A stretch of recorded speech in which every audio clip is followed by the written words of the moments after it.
Explosivas revelaciones del general R. Vargas.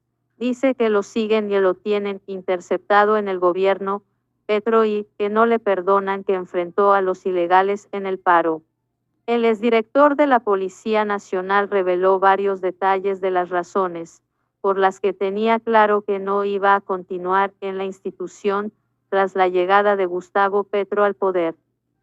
Bueno, denuncia el general, denuncia que el guerrillero asesino Gustavo Petro lo está interceptando, lo está persiguiendo para asesinarlo. Esto no es para capturarlo, gente. El guerrillero Gustavo Petro está persiguiendo a un general para asesinarlo. El general hoy es candidato a la alcaldía de Bogotá. El guerrillero Gustavo Petro, asesino, criminal, está persiguiendo al general para asesinarlo, solamente porque le ha dado duro a los criminales como el guerrillero Gustavo Petro, a sus socios, a sus violadores, a su grupo terrorista de la primera línea. Hoy denuncian, Gustavo Petro tiene un plan de asesinar a un general, a un ex general, porque recordemos, el guerrillero asesino los sacó de las fuerzas militares.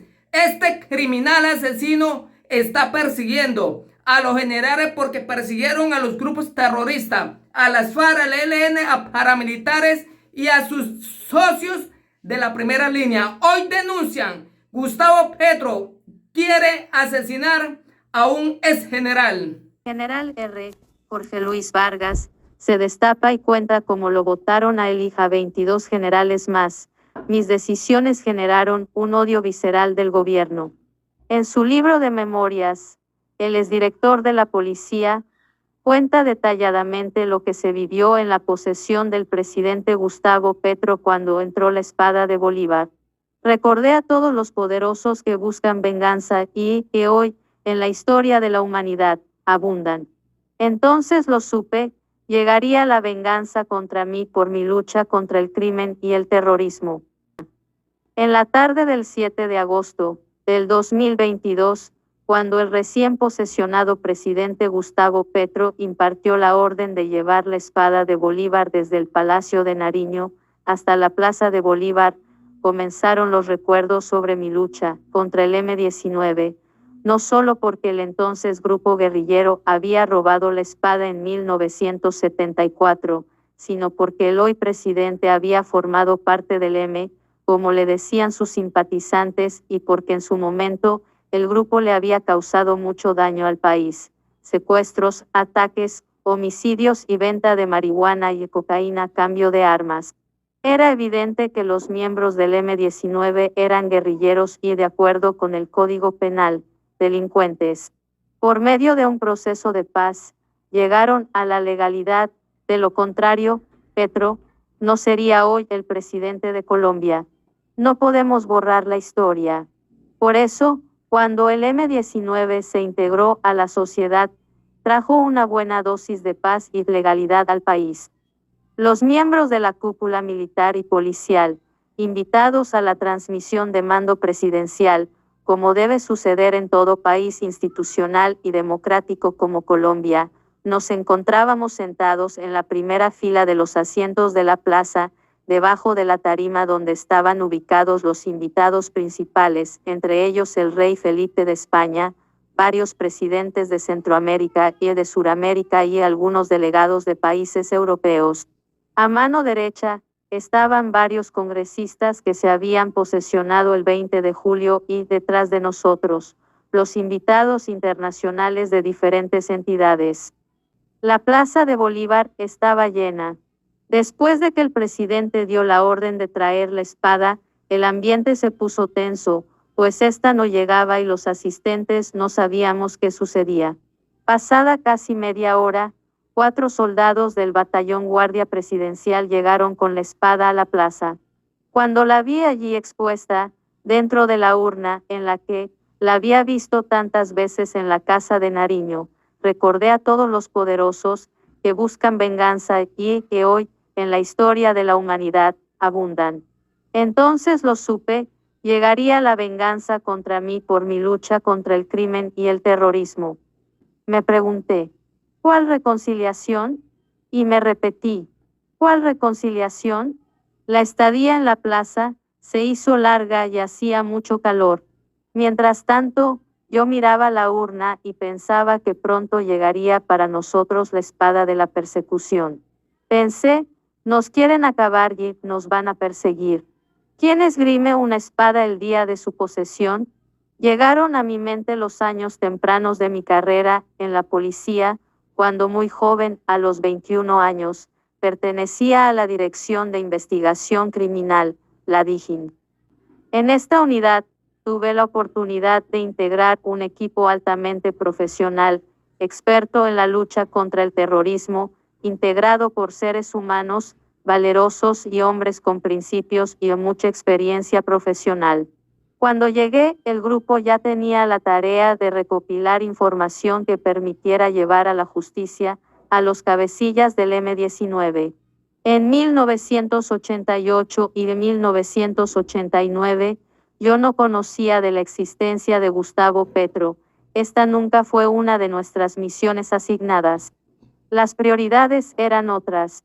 Carlos Pizarro era uno de los grandes cabecillas de la organización y ella tenía órdenes de captura por múltiples delitos.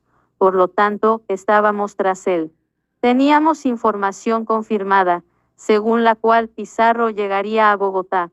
Lo sabíamos porque contábamos con una persona dentro del M-19 que nos pasaba información. Era lo que nosotros llamamos en nuestro trabajo de inteligencia una fuente humana. Personas a las que, después de varios análisis, reclutamos y les pagamos dinero para que nos colaboren con información. Fuentes humanas y técnicas nos confirmaron la llegada de Pizarro a Bogotá. En ese entonces, los miembros del M-19 se comunicaban entre ellos como radioaficionados en lenguaje cifrado y simulado. El punto nodal desde donde se organizaba la Avenida de los Cabecillas a la capital era una casa ubicada en la calle 39 con carrera 15, y quienes la frecuentaban se hacían pasar por vendedores de finca raíz y por abogados, pero su dinero provenía exclusivamente del apoyo de las filas militares del M-19. Sabíamos de la existencia de alias Arturo, un hombre que aparentemente no tenía relación alguna con el M-19, pero que estaba a cargo de muchas tareas de logística. Era un eslabón desconocido para el común de los ciudadanos, un fantasma dentro de la organización, pero era definitivo.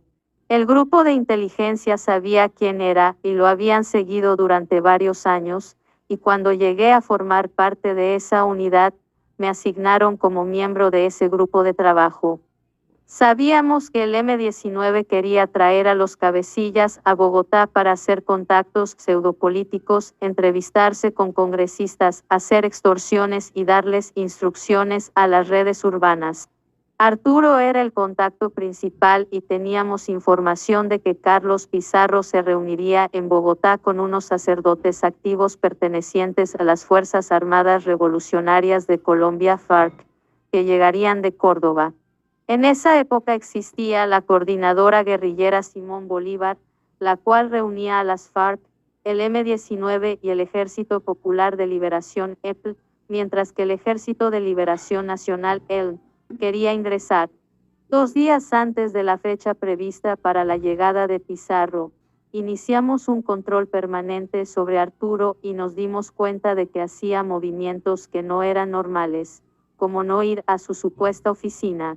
Su casa quedaba cerca del barrio Metrópolis, en ese entonces una zona residencial con poco movimiento, por lo que hacerle seguimiento no era tan fácil. No había celulares y contábamos con equipos técnicos muy precarios, así que usábamos mucho la técnica del disfraz.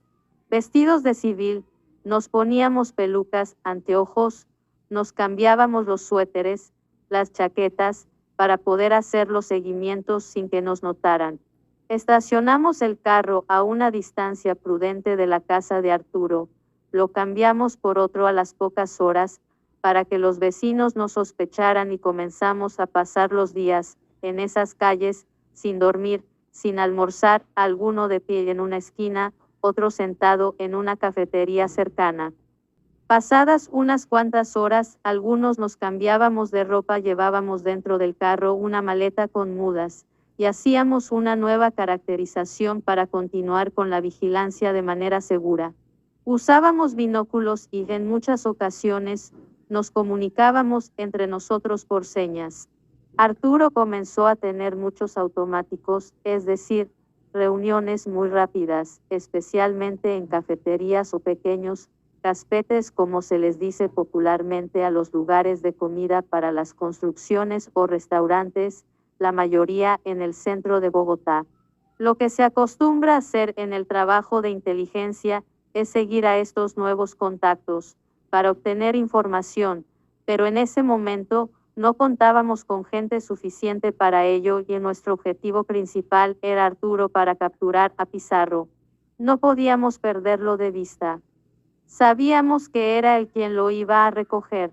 Arturo tenía un automóvil Monza rojo, de muy buen cilindraje.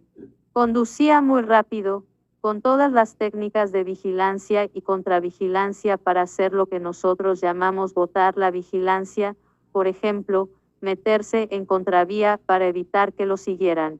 El día anterior a la llegada del cabecilla, Arturo llegó a las 2 de la mañana a su casa y a las 11 salió de nuevo.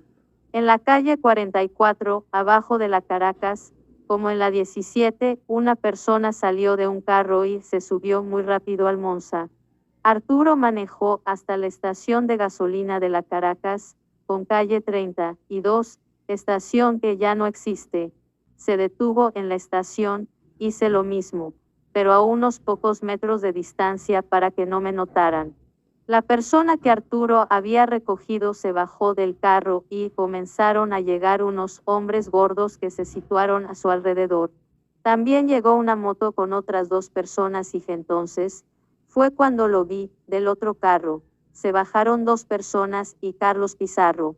Yo me había bajado de mi camioneta y en ese momento corrí para acercarme, pero al ver que había tanta gente, comencé a caminar despacio. Una moto de mi equipo alcanzó a llegar a la esquina arriba de la bomba. Le hice señas para que se detuviera y en cuestión de segundos subieron a Carlos Pizarro al Monza, que arrancó en contravía y salió de la estación. No pude hacer nada, estaba solo, sin arma y los refuerzos no alcanzaron a llegar. Allí nació mi espíritu por capturar cabecillas, porque cuando esto se logra es cuando realmente cambian las estructuras de las organizaciones. Uno puede capturar a 1000 delincuentes que no tienen poder en una organización criminal y no cambia nada dentro de esta. En cambio, con la captura de los cabecillas, comienzan las luchas internas por el poder en las estructuras delincuenciales. Producto del proceso de paz con el M-19, recibimos la instrucción de cesar inmediatamente las operaciones contra ese grupo terrorista, y así comenzó la persecución contra los cabecillas del narcotráfico y sus estructuras, una nueva etapa de mi carrera.